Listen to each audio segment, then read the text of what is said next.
E aí, minha gente? Salve, salve, meu povo! Você que está aqui inscrito no canal, nós três, o Inconsciente e um Bom Vinho, ou que está assistindo esse nosso episódio pela primeira vez ou segunda, sejam bem-vindos a mais um episódio, mais um momento ao redor da mesa, e mesa essa com vinho, com queijo. Eu, William, Gustavo, como amigos e também como psicólogos, ou psicólogo em formação, quase psicólogo. No episódio de hoje, vamos falar um pouco sobre relacionamento conjugal, relacionamento amoroso, vida a dois. Como é que isso se configura? Quais são os desafios, as questões que muitas vezes aparecem na clínica que tangenciam essa realidade? Como muitas vezes a nossa escuta clínica é desafiada e esticada a conduzir essas demandas? E a partir disso, quais são os princípios que nós podemos elencar para a saúde do seu relacionamento conjugal? Essas e outras questões serão hoje debatidas e pensadas aqui ao redor da mesa, naturalmente com um bom vinho. E falando em bom vinho, hoje também não foi aleatório a forma como escolhemos que tipo de vinho vai nos acompanhar nesse bate-papo. E a escolha foi por um Red Blend. O que seria, né, essa proposta de um vinho Red Blend? Nós estamos falando de uma perspectiva onde há uma combinação de duas uvas, e esse aqui especificamente, um Cabernet Sauvignon com um Carmener, e a partir dessa combinação inaugura-se um sabor muito único. O Red Blend pode pegar diferentes tipos de uva e o enólogo que vai acabar orientando tudo isso, né, que produz, que pensa esse resultado, naturalmente ele tem como perspectiva essa possibilidade da criação de um sabor que é único, de uma coloração, de notas que são únicas. Quando nós pensamos num relacionamento a dois, é bem possível que o Red Blend seja um bom símbolo para que a gente alcance a realidade de pessoas, na sua perspectiva de personalidade, na sua história de vida, na forma como essas pessoas se encontram e decidem ficar juntas, decidem cultivar um compromisso, decidem então se estabelecer nessa relação a dois, e a partir desse momento um novo sabor, uma nova forma de existir passa a ser dada desde então. Falando então de casamento ou de uma vida a dois, né, morar junto, enfim, se estabelecendo aí nas diferentes compreensões que a sociedade contemporânea tem para uma vida a dois, eu começo esse nosso bate-papo trazendo a perspectiva de que quando existe, William, essa possibilidade sendo apresentada, né, que é o que nós chamamos do apaixonamento, a forma como a gente enxerga, o olhar acaba sendo esse primeiro elemento constitutivo que antecede uma escolha, uma perspectiva de estar junto. Ou seja, há algo que eu vejo no outro e que ao enxergar no outro eu encontro elementos que aparentemente me preenchem, aparentemente fazem sentido para aquilo que me falta. Eu encontro no outro, por exemplo, algo admirável. E a admiração, e a gente vai voltar a falar disso durante esse bate-papo, ela é um elemento muito assim singular para a gente mensurar a saúde de uma relação. Então, essa relação de admiração, esse prazer de estar do lado, essa perspectiva de cultivar a vida, e claro, como isso vai nutrindo dentro de mim, às vezes um ideal, ou uma perspectiva de que esse outro pode me fazer feliz, esse outro pode preencher o que me falta, esse outro pode me proporcionar uma forma de existir num preenchimento afetivo, acaba dando um tom de como essa escolha vai se dando. Fato é, e aí eu já vou passar a bola para o William aqui nesse bate-papo, que muitas vezes essa expectativa também existe no outro. Né? Olha o Red Blend aqui, são as duas uvas se compondo aí, né, para que algo se inaugure. Mas será que as expectativas do outro sobre mim, elas estão claras? Será que as minhas expectativas sobre o outro, elas estão sendo traduzidas de forma realista?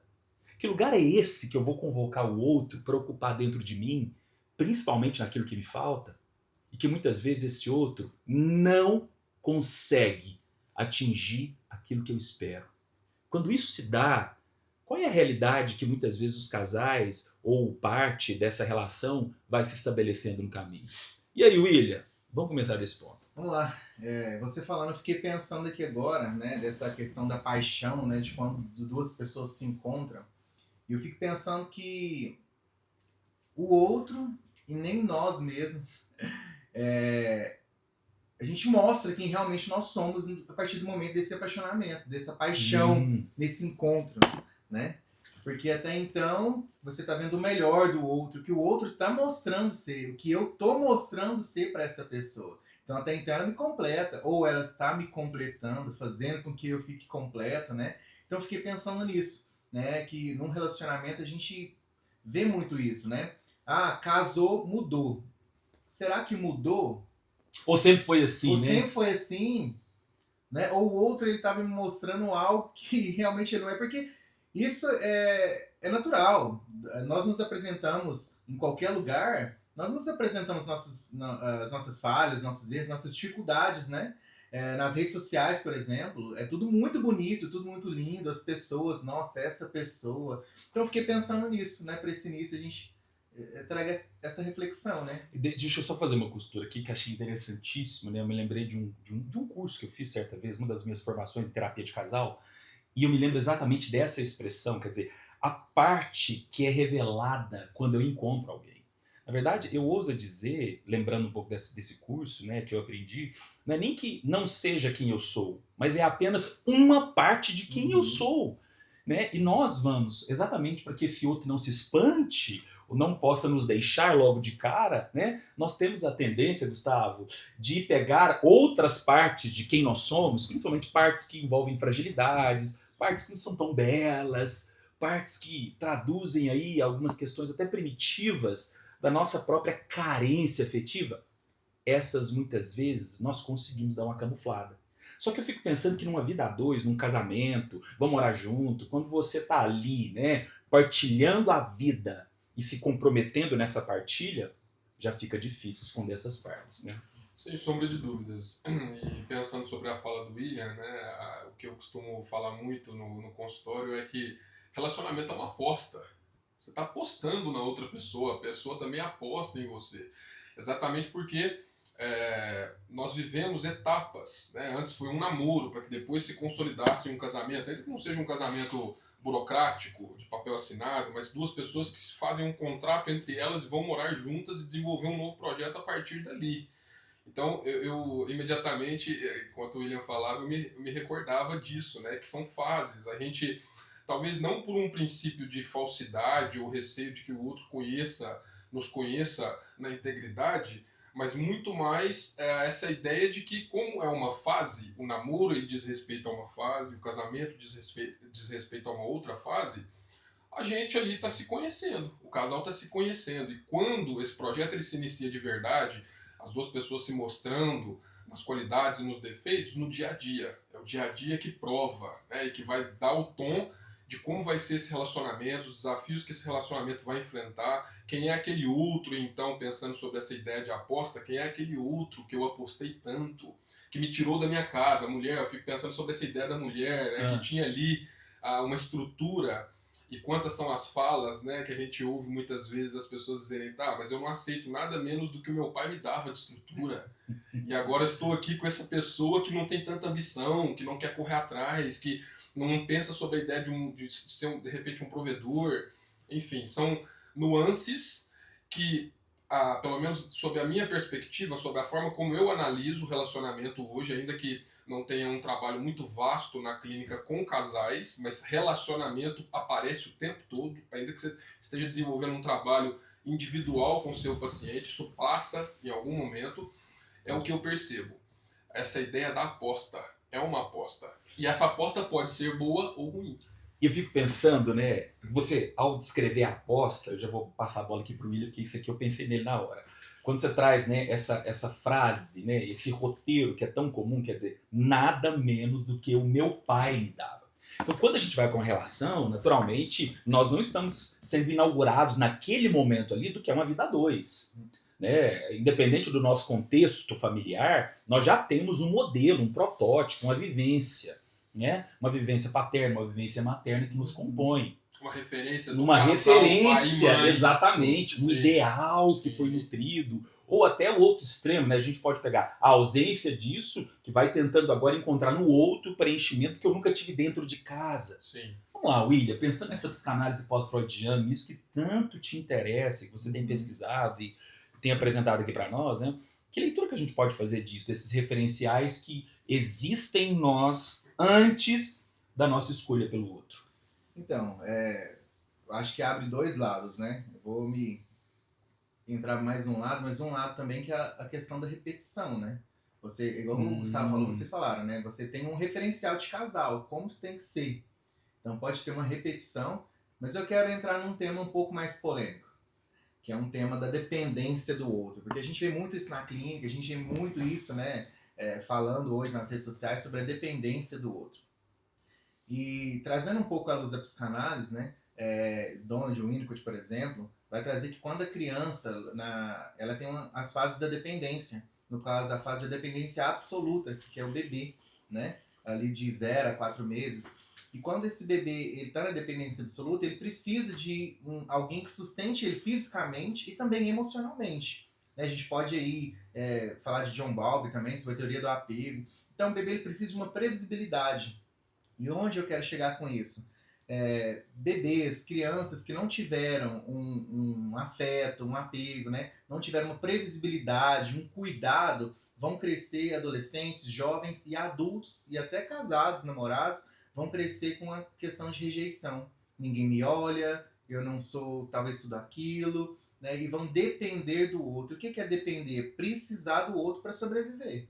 E a gente vê muito isso hoje na questão da dependência emocional, que muita gente está falando hoje. Então, o que é a dependência emocional? Eu dependo do outro para viver, né? Então, quando a pessoa, aí nisso, né, para a psicanálise, é como se a pessoa ela estivesse regredindo aos estágios iniciais da vida, né? Ela estivesse regredida ao estágio inicial de bebê, né? Que ela é uma pessoa fisicamente adulta, porém emocionalmente ela regrediu ao estágio inicial da vida. E com isso, ela vai depender do outro.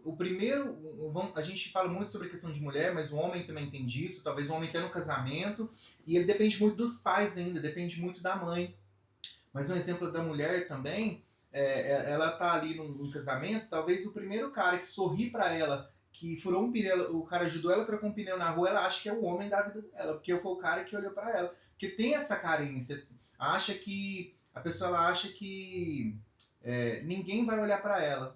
Ela acha que ela vai caminhar sozinha, então ela tem que abraçar o primeiro que ela vê na frente. Então tem muito essa questão da dependência. E por que as pessoas são dependentes? E aí gera vários fatores. Gera essa questão, né, para a teoria da psicanálise, essa questão da falta do amadurecimento emocional em relação a isso, a falta de sustentação e tudo. E também tem a questão hoje em dia, eu acho que esse momento da sociedade que nós estamos vivendo, eu acho que gira muito em torno do assumir responsabilidade. Isso aí pega muito também. Por quê? Hoje em dia, o que o adulto quer? Ele quer liberdade. Mas por que as pessoas estão tão dependentes do outro? Por que eu não consigo sair desse relacionamento? Por que eu não consigo sair da casa do meu pai e me relacionar? Porque hoje em dia as pessoas talvez não aprenderam ou estão querendo se isentar da responsabilidade. Porque todo ato que eu faço, ele tem consequências. Eu preciso de me responder. Eu entrar para um casamento, eu assumir um filho, né, eu assumir uma casa, eu tenho que me responsabilizar por isso. Então tem essa questão também que eu trago para a gente discutir. Vou pegar esse detalhe da responsabilidade, que ouvindo aqui o William, né, e pensando em algumas vinhetas clínicas, e até na minha própria realidade, né, eu estou fazendo 20 anos de casado agora, né, e um dos elementos que eu, de forma até árdua, estou aprendendo, e eu vou usar gerúndio aqui, porque é aprendendo ainda, porque eu não estou dominando isso, né, e isso vai me desafiando, é como essa responsabilidade implica em renúncia. E aí a gente vive um momento da história, né? Foi uma fala do William aqui que eu achei interessante, quer dizer, nos dias atuais, né, no presente, então, nós vivemos um momento da história tão hedonista, o nosso compromisso com o prazer ele está num estágio tão elevado que qualquer expressão ou princípio que vá para se valer, comprometer o meu prazer, ela vai cair no desuso. Ou seja, ter um comportamento de renúncia é ter que gozar menos, é ter que ter menos prazer, é ter que muitas vezes abrir mão do meu ócio, né, daquilo que eu gosto tanto de fazer em prol desse outro, em prol dessa renúncia em prol desse compromisso, dessa responsabilidade, pela via da renúncia. E isso, sim, muitas vezes é revelado, né, na angústia que esse casal vai vivendo, na angústia que a vida a dois vai se dando. Mas um outro ponto que junto com esse da renúncia que eu quero trazer, e aí eu vou passar para o Gustavo, né, e aí você trouxe uma perspectiva mais da psicanálise, né, dessa questão da regressão. Interessantíssimo. Né? Eu fiquei pensando num viés mais fenomenológico do ser em falta. Quer dizer, como que a falta do outro, né, enquanto a minha existência é uma existência inautêntica num primeiro momento, e eu vou eleger ela como uma existência que não está tão autêntica, exatamente porque esse outro ainda não existe, esse outro não está me completando. Então, eu quero um outro que me complete, eu quero um outro que possa vir de encontro à minha vida, à minha existência, porque aí ele vai me fazer feliz.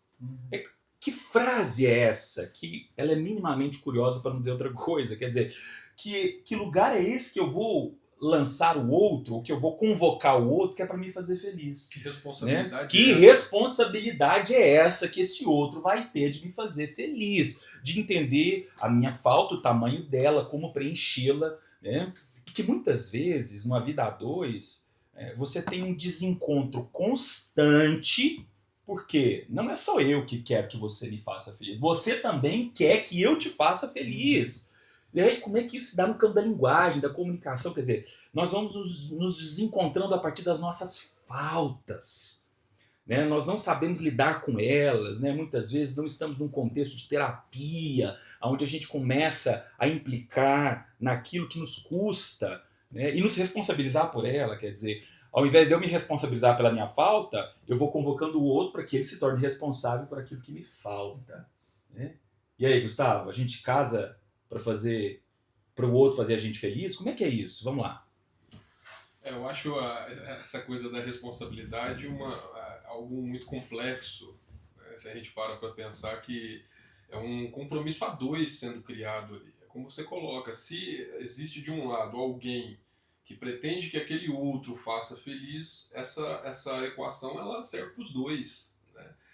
E fico pensando também sobre as criações. Imediatamente eu penso sobre como que foi a criação de cada um desses indivíduos e quanto que essas criações são distintas e fazem com que eles ajam exatamente de acordo com aquilo que eles aprenderam, foram ensinados. Esse referencial que às vezes existe dentro de casa, pensando no casamento dos próprios pais, mas o referencial que às vezes é deficiente ou talvez nem tenha existido, e como é que esse outro, o qual eu responsabilizo por me fazer feliz, vai conseguir me entregar alguma coisa que é deficiente nele.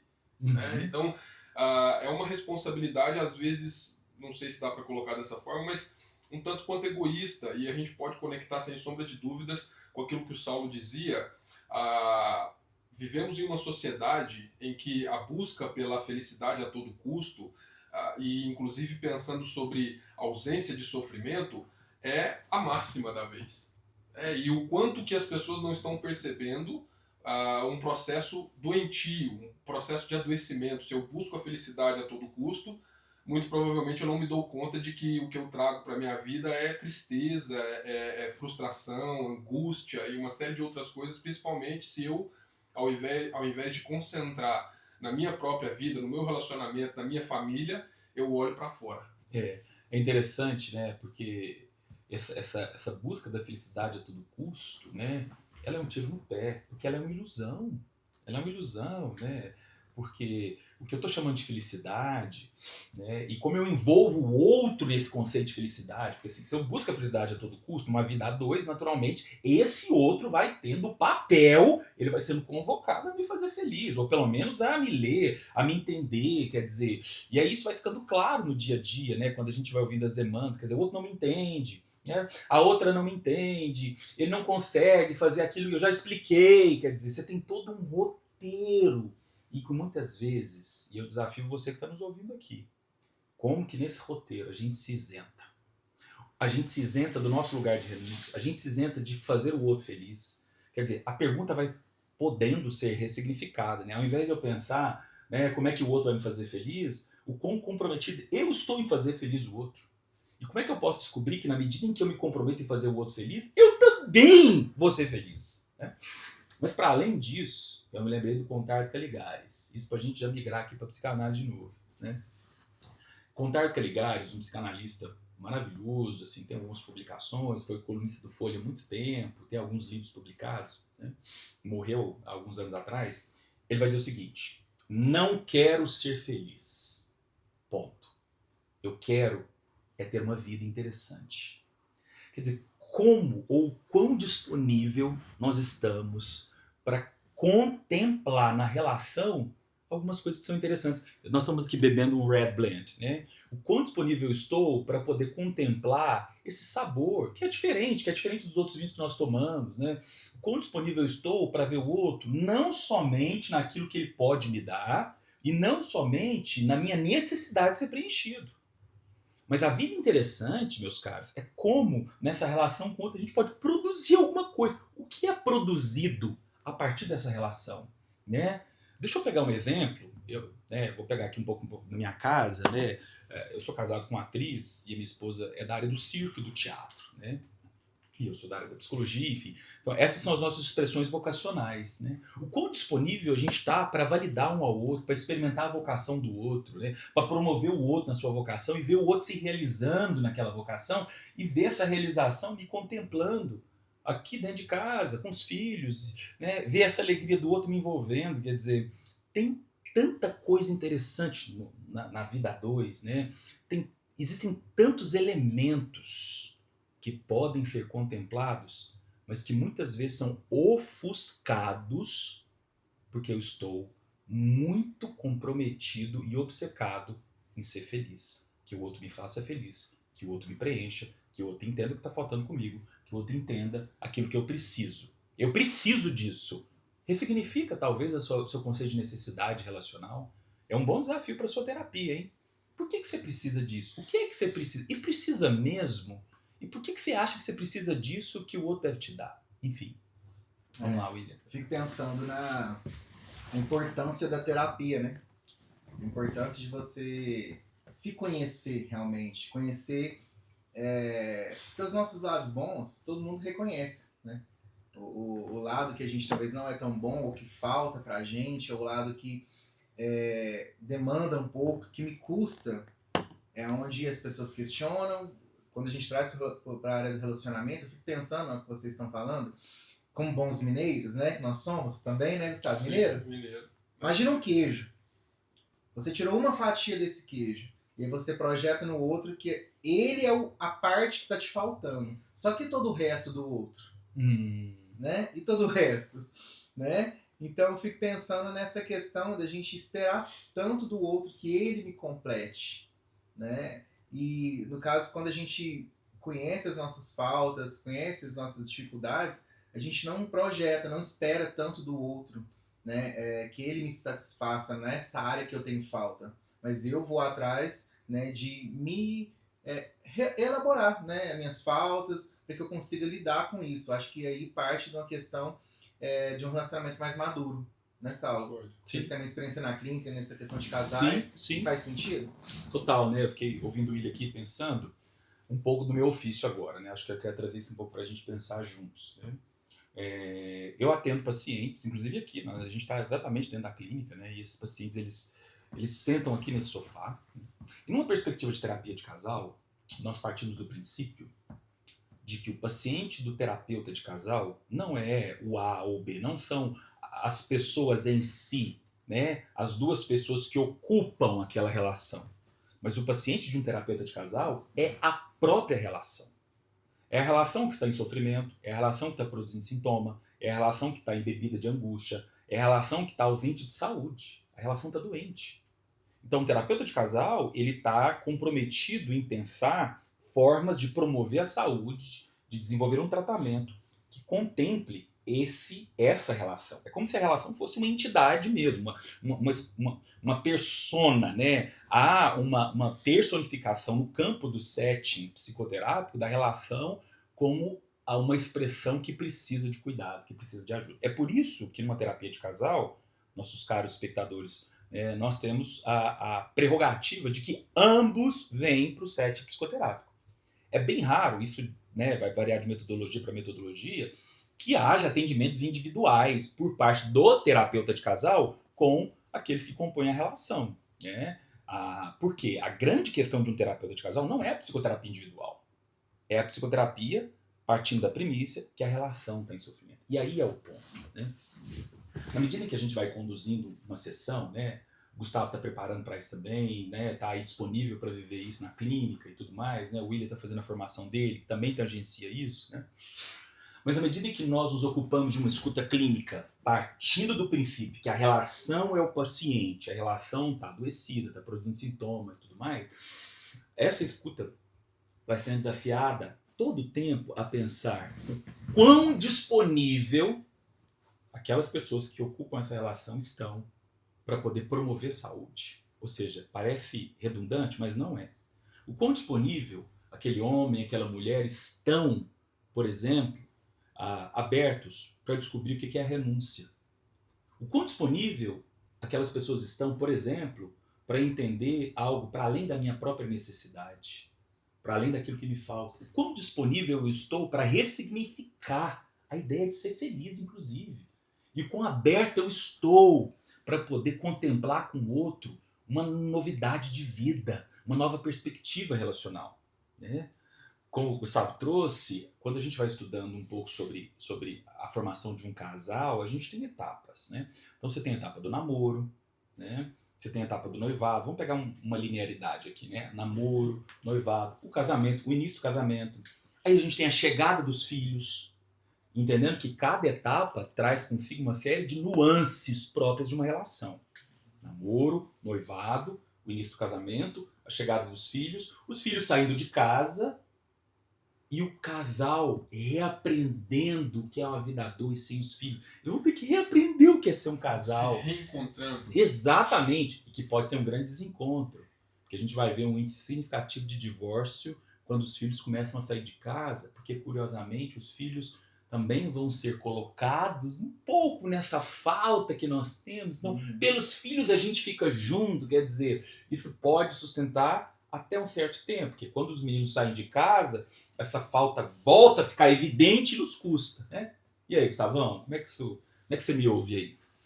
Eu fico pensando que uma coisa que a gente precisa colocar aqui é, você disse muito bem, né? Eu ainda não tenho uma experiência efetivamente com um atendimento de casais, né? Me preparo para isso, gostaria muito de começar a desenvolver esse trabalho, é uma experiência que me falta na clínica, já acessei tantas, mas essa é uma experiência que ainda me falta. Mas algo que a gente deve mencionar, pensando sobre esse setting terapêutico.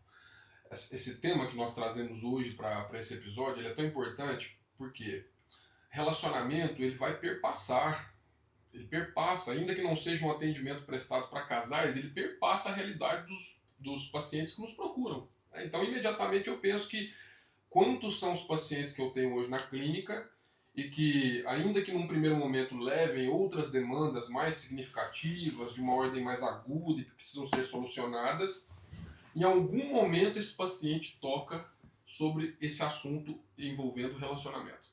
É inevitável, né? Há uma necessidade, inclusive uma necessidade que eu percebo nesse pouco tempo de atuação e escutando cada um desses pacientes falarem sobre essa perspectiva do relacionamento, que falta hoje o básico, que eu costumo utilizar como uma expressão que eu digo a eles que significa mesmo uma ferramenta. É uma ferramenta, que seria o quê? Diálogo. As pessoas não estão conversando entre si. Há, de fato, um movimento muito interessante quando você pensa uma terapia de casal, mas e o que vem antes disso? Será que houve uma intenção daquele casal de sair da zona de conforto e tentar eles mesmos alguma coisa ali, conversar, vamos tentar fazer esse alinhamento de expectativa, que é outra coisa que eu percebo que é muito deficiente, né? O que o outro espera de mim, o que eu espero do outro, e essas coisas elas ficam veladas, não são faladas. Então, talvez se a gente leva também para essa ideia de como o mundo ele hoje funciona com base nesse imediatismo, e, obviamente, eu, enquanto psicólogo clínico, não estou aqui fazendo uma crítica, mas muito mais uma reflexão, uma abertura de possibilidades da gente pensar. Será que também hoje essa procura, que eu percebo que também existe uma demanda alta. Eu posso até ouvir melhor o Saulo, que está acostumado a receber casais no setting dele, para dizer um pouco mais dessa estatística, mas percebo que é uma demanda alta. Será que por esse movimento de imediatismo as pessoas já não estão correndo imediatamente para essa coisa da terapia de casal, ao invés de tentarem elas próprias resolverem alguma coisa ali que pode ser resolvida de fato pelo casal? Né, se organizar ao longo da semana, mesmo em meio à correria da vida, a criação dos filhos, os trabalhos, de sentar. Não é possível que não tenha ali um espaço de 1 hora do dia desse casal para sentar, conversar e tentar fazer de fato esse alinhamento de expectativas. Então, eu estou sempre lembrando cada um dos meus pacientes, né, sobre essa ideia de que quando falamos acerca do relacionamento, daquilo que está faltando, daquilo que pode ser melhorado, a melhor ferramenta vai ser sempre o diálogo. E isso hoje falta, é básico.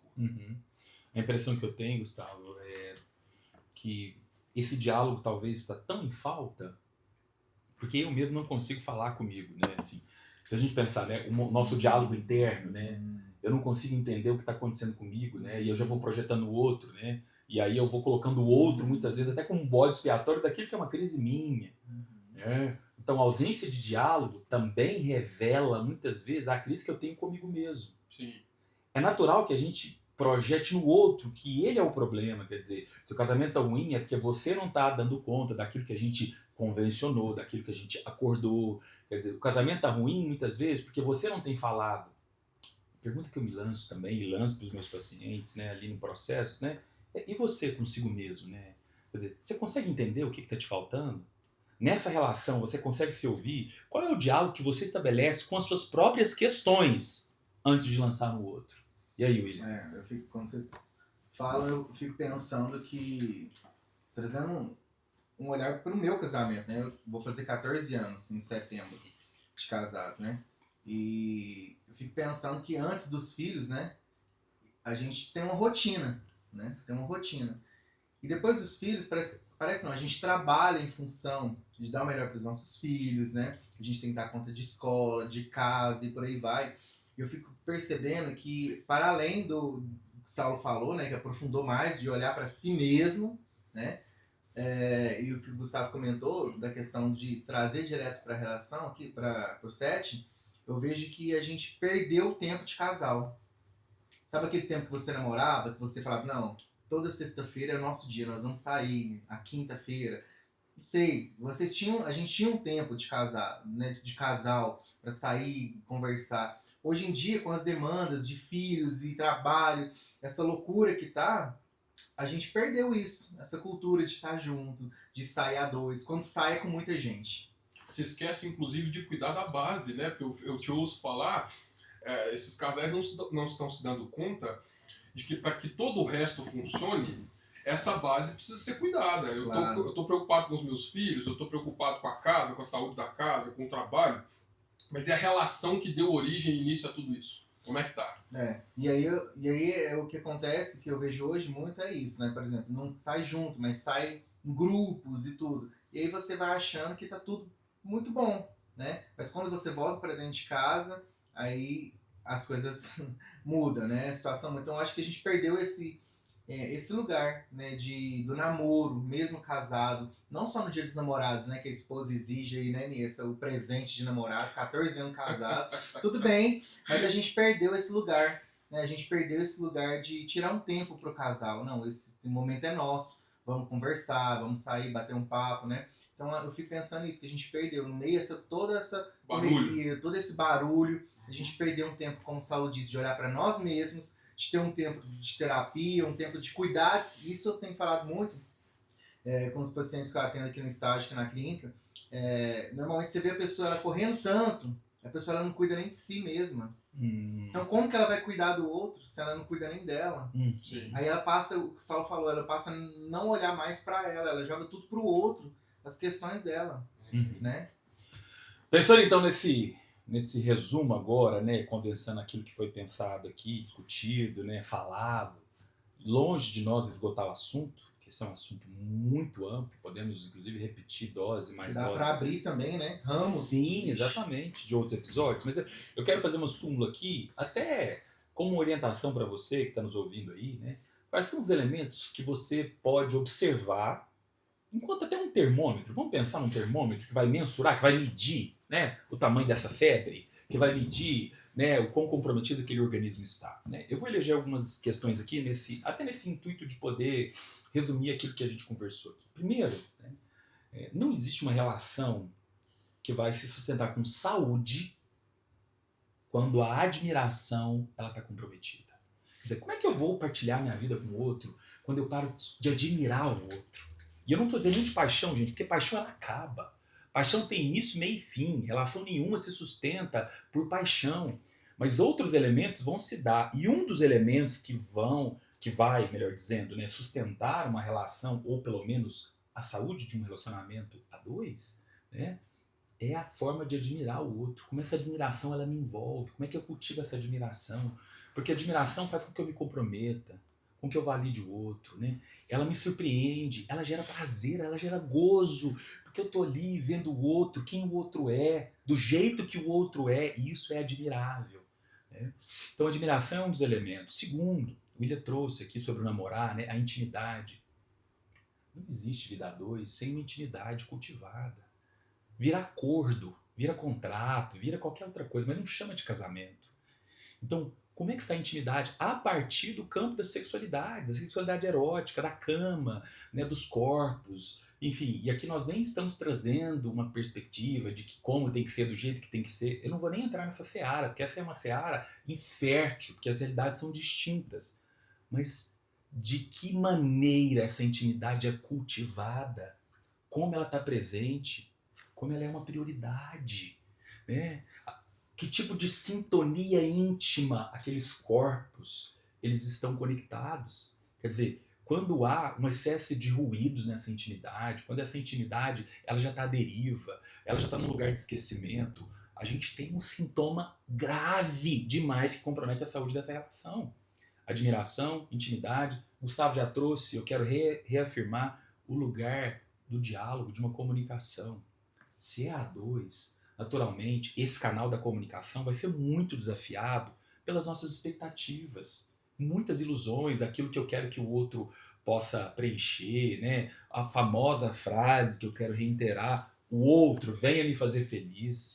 Gente, que fardo pesado para esse outro, não tem ninguém que dá conta disso muitas vezes, né? E isso interfere a comunicação. Estou trazendo novamente, resgatando o que já foi dito, porque isso vai comprometer a comunicação. Né? Porque eu espero que o outro ou me ouça de um lugar, o outro não consegue me ouvir desse lugar, eu vou exigir para o outro, na hora que eu falar, na hora que eu convocar esse outro, na hora que eu, né, pedir para esse outro fazer a partir da falta que eu tenho, e aí virou assim um nó cego, sem fim. Então, como o tipo, a forma e a qualidade dessa comunicação se dá no dia a dia vai revelar a saúde desse relacionamento. Saulo, te ouvindo, eu lembrei de algo, né? Como que no relacionamento, muitas vezes, a gente vê a pessoa esperando um amor ou algo que talvez é um amor paterno, um amor materno, que no casamento ali, você não vai ter esse amor, você vai ter amor do seu par, não um amor paterno, um cuidado, um relacionamento, né, de pai e mãe, não é isso. Se confunde esses cuidados. Isso daí é crise certeira no casamento, a gente vê muito sobre isso, né? Muito bom, né? Quer dizer, e aí, a partir da fala do William, compondo também essa ideia, né? E até para você que está nos ouvindo aí, né? Se sentir convidado a pensar o seu autocuidado, como que a terapia individual, ela é um excelente lugar para poder tratar essas questões, para poder levar isso. Quer dizer, um outro que está ali, que é o seu terapeuta, que não é seu amigo, que não é, né, o seu cônjuge, que não é o seu parente, né, mas que é um terapeuta, um profissional de saúde, vai ter uma escuta qualificada para te acolher nisso e te acolhendo poder provocar em você reflexões que elaborem essa falta, essa necessidade de um amor paterno e materno que não deve ser projetado nesse meu cônjuge. Agora, isso nem sempre é óbvio, é por isso que a gente vai reiterar o lugar da terapia. Você vai precisar de um outro para te ajudar a organizar um pouco desses afetos, dessas memórias, e pensar com você, com provocações reflexivas, perguntas existenciais, como encarar essa nossa falta. como lidar com aquilo que nós não tivemos da infância ou na adolescência que seja, e que agora vai surgir na relação a dois, convocando esse outro a me fazer feliz, sendo que eu estou chamando de fazer feliz ou ser feliz, tem a ver com questões que antecedem esse outro e que a relação não vai poder te dar no dia a dia. E naturalmente eu penso sobre esse excesso do barulho, né? O William, em algum momento na fala dele, coloca a colocação dele é exatamente voltada para os riscos daquilo que está de fora. Às vezes você está ali convivendo entre amigos, outros casais, e vai se dando conta de que às vezes você abre portas perigosas, né, para a entrada de pessoas, para que você passe a olhar para outros relacionamentos e colocar o seu como muito prejudicado, né? Não tem tanto sabor enquanto o sabor que tem o relacionamento do outro, do meu amigo que fala. A grama do vizinho é mais verde. Isso, sempre isso, né? Então, assim, a provocação que eu faço para você que está desse outro lado, que está nos ouvindo aqui de forma atenta nesse episódio que gravamos acerca do relacionamento, do que seja relacionamento, né? E como o próprio Saulo diz, ainda tem muita coisa que nós poderíamos acessar aqui, é um assunto muito vasto, é um assunto corriqueiro na clínica, mas pensar esse lugar, né, que ainda que não seja possível você experimentar essa oportunidade de uma terapia de casal, porque às vezes passa por esse convencimento para o outro também entender essa ideia e ele não adere, né, fatalmente ele não adere isso, mas que você, em primeira instância, sabendo que é parte dessa relação também, possa pensar nessa possibilidade da terapia individual fazer alguma coisa nesse sentido, né? Porque, como eu disse, eu não tive até aqui oportunidade de fazer qualquer trabalho dentro de uma perspectiva de atendimento a casais, mas o relacionamento é uma configuração, o relacionamento é algo que aparece na clínica todo o tempo, as pessoas falam de outras coisas, mas o relacionamento está sempre ali, ó. A pessoa vai falar do outro, vai falar das dificuldades com o outro, vai dizer sobre essa deficiência do relacionamento, sobre aquilo que entende que o outro precisava entregar, mas que também ele precisa entregar, esse distanciamento, né? Então você hoje que faz terapia, sua terapia individual, e que talvez entenda que o que seria melhor, de fato, seria uma terapia de casal, pense sobre a sua terapia individual, sobre aquilo que você está conseguindo construir, sobre aquilo que você entende que pode melhorar o seu relacionamento, que você saia daquele consultório, do seu setting terapêutico ali junto do seu psicólogo, nessa ideia de crescimento, do que você vai poder levar para sua casa, o que você vai poder implementar na sua relação, a forma como você vai conseguir, inclusive, convencer o outro a partir da sua própria mudança. Porque às vezes a gente tem essa ideia falha de que convencemos mais pelas palavras, mas convencemos muito mais pelas práticas, por aquilo que fazemos. Maravilha. Pensando nisso, para a gente encerrar, eu queria desafiar meus amigos aqui, né? Você tem quantos anos de casado? Vou fazer 14 em setembro. 14 mais... Faço 11 anos esse ano. 14 mais 11, 25, mais 20, tem 45 anos aqui, né? E imunizando esse finalzinho aqui, dizendo que nós não queremos comparar as nossas vidas a vocês, ou dizendo que o nosso é o modelo perfeito, mas considerando 45 anos de casamento aqui disponível, né, nesses sofás e nesse podcast, eu queria desafiar meus amigos a pensar um princípio que eles querem deixar para vocês, eu vou pensar o meu aqui, já está aqui na ponta da língua, que nós aprendemos nesse tempo. Não, naturalmente, como algo a você simplesmente reproduzir a qualquer custo, mas um princípio é algo que você pode absorver e desenvolver a partir da sua realidade, né? Então, assim, eu sou casado com a Diana, né, minha esposa, e se tem algo que eu trago comigo muito precioso, e eu já trouxe isso aqui, né, dentro da fala, mas eu quero reiterar agora pensando no meu casamento, é que eu não casei para que a Diana me faça feliz, né? E como tem sido muito, mas muito precioso fazê-la feliz e descobrir que fazendo a Diana feliz, promovendo ela na vocação dela, a gente encontrando um lugar de conexão, né, naquilo que são os nossos propósitos de vida, a criação dos nossos filhos, enfim, agora nós dois entrando na casa dos 40, né, eu me torno feliz. Então, se tem algo que eu posso deixar para você que está nos ouvindo descubra a beleza de que se comprometer em fazer o outro feliz você se torna muito feliz nessa relação. Fazer o outro feliz, ou se comprometer em promover o outro, naquilo que é a demanda do outro, a necessidade do outro, naquilo que você consegue naturalmente, tem um efeito direto para que você também seja contemplado ali nessa relação, né? E aí, William? É isso. Acho que o que eu posso trazer é cultivar esse tempo que eu comentei logo um pouco atrás. Cultivar esse tempo de casal, a sós, né? Talvez de acionar a rede de apoio, ó, deixa os filhos aqui, né? E ter um momento. Não, mas aí volta na mesma questão. Não é para sair com outros casais, mas com você e sua esposa, por exemplo, né? A gente sai em casal para ter esse momento, um lugar de troca. Não precisa ser num restaurante chique, num lugar, né, bem elaborado, talvez um parque, uma caminhada, mas um lugar que você consiga ter um tempo com sua esposa e conversar com ela sobre o seu relacionamento, cultivar um momento junto.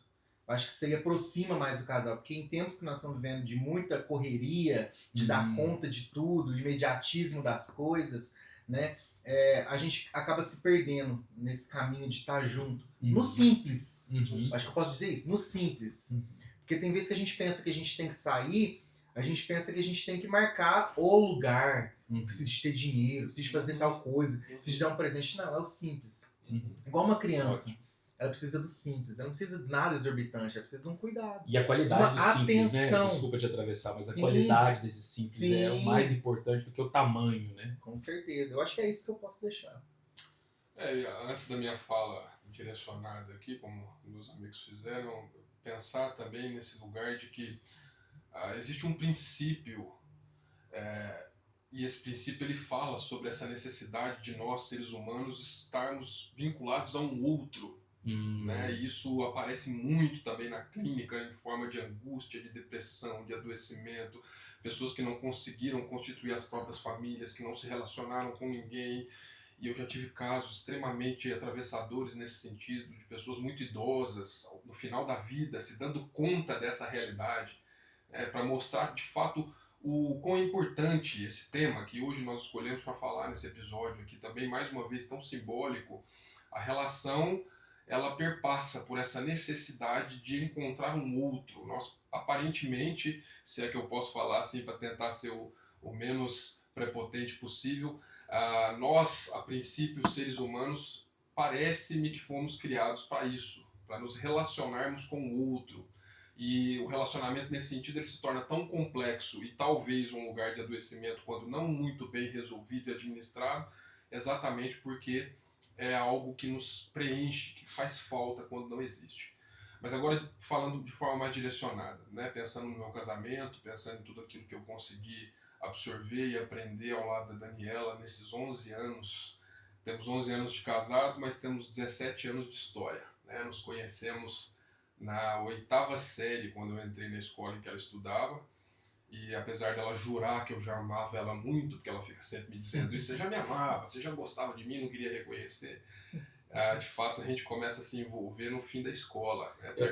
Deixa eu só fazer um negócio. Eu conhecia já na 6ª série, eu já amava ela, eu sempre amei. Ela nunca gostou de mim, me dava fora e tal. Foi me ver só com 20 anos de idade, tá tudo bem, mas eu já amava a minha, desde a 6ª série. Minha esposa, peraí Agora então, você minha me esposa, complicou. escuta aí, a minha esposa, ela fala que ela me namorava, mas eu não sabia que ela me namorava, ela faz essa jogada também.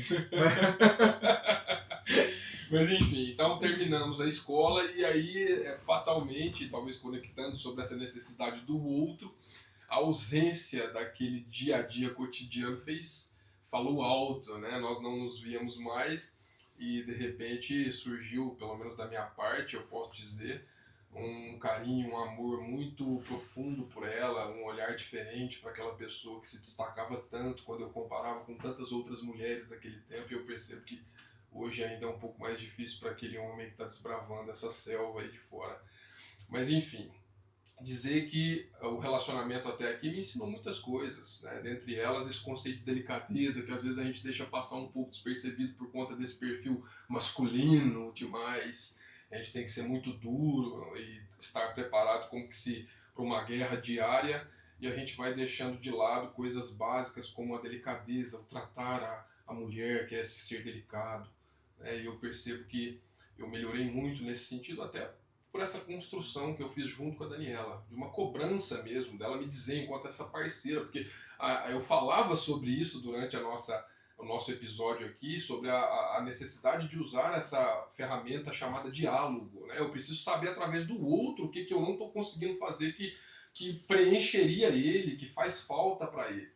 Então eu te agradeço, Daniela, te agradeço porque assim como na semana passada falava a forma como fui forjado enquanto pai pelos meus filhos, sem sombra de dúvidas, você me forja todos os dias como marido. É isso aí, minha gente. Então, para a gente concluir, né, eu quero, junto com os meus amigos aqui, reiterar o nosso objetivo de que esse conteúdo te encontre aí, na sua realidade, né, e que você se sinta convidado, se necessário, a procurar um psicólogo, como já foi dito aqui, para trazer as suas questões individuais que envolvem os seus relacionamentos, que é um profissional de saúde que pode te ajudar minimamente a elaborar e processar, né, aquilo que está sendo caro, aquilo que está sendo, né, custoso e denso na sua vida a dois. E se você está vivendo uma relação, muitos desafios, e esse outro também está disponível, por que não? Procure um terapeuta de casal, porque ele pode, então, com esse olhar de entender a relação como uma pessoa, estabelecer também, né, uma dinâmica de cuidado, de promoção de saúde a isso, certo? É isso aí. E queremos te agradecer, né, por mais um episódio. E eu quero te pedir que você siga o nosso canal, Nós Três e o Inconsciente. Segue o nosso canal no YouTube, deixa lá o like, né? Deixa o seu joinha, se inscreve no canal, isso nos ajuda muito.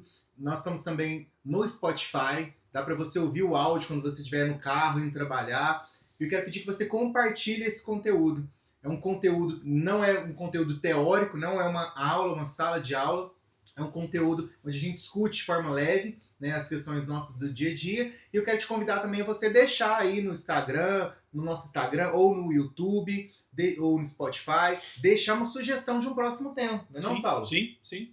Fique bem à vontade se está convidado a isso, tá bom? Até o próximo episódio. Valeu, gente. Tchau.